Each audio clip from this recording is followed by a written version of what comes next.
What if you want that Paraboot Michael look without spending Paraboot Michael money? Well, in today's video, we'll be taking a look at the Belbin from Josepht, a Korean footwear brand offering a range of leather shoes, but where they really shine are their affordable versions of popular silhouettes. Anyway, Josepht recently gave me this to review, and at an affordable price of 159 USD or about $140 if you use my promo code, begs the question, are they any good?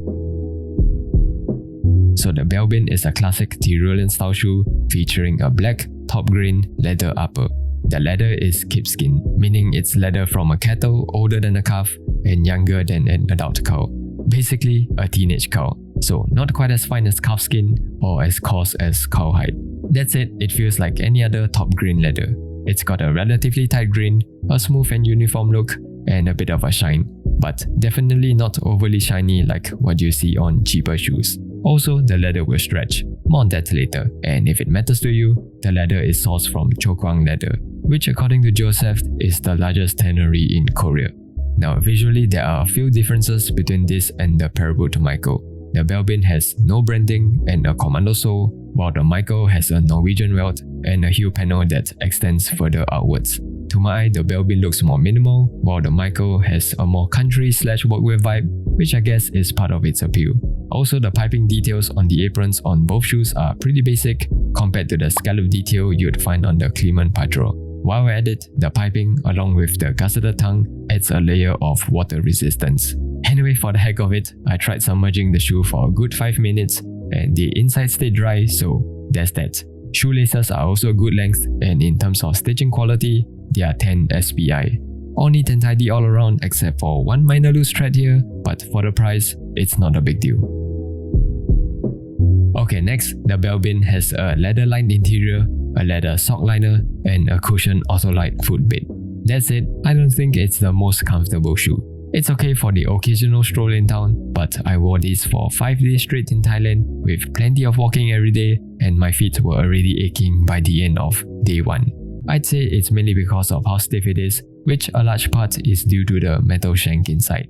Honestly, didn't even know there was a metal shank until airport security singled me out to remove the shoes.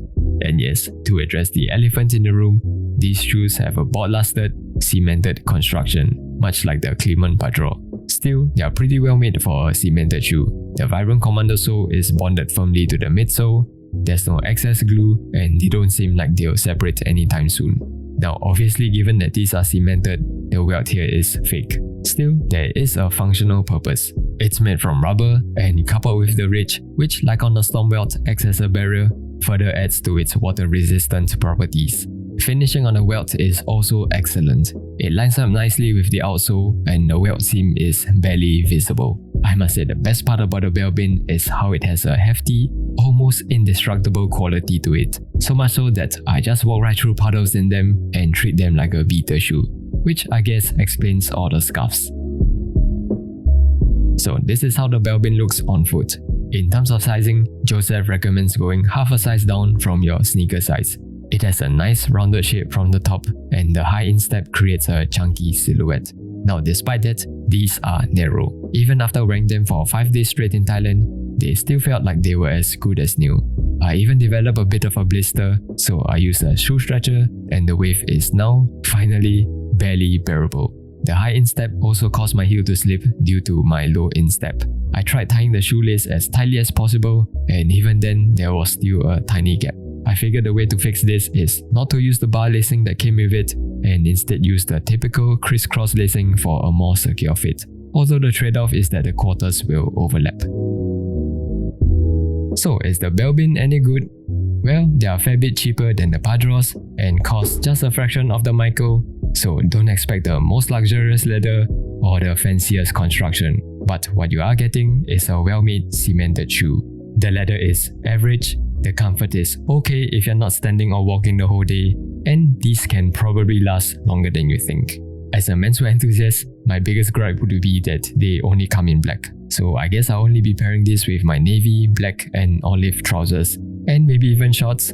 Still figuring that out, but beige is definitely a no-go.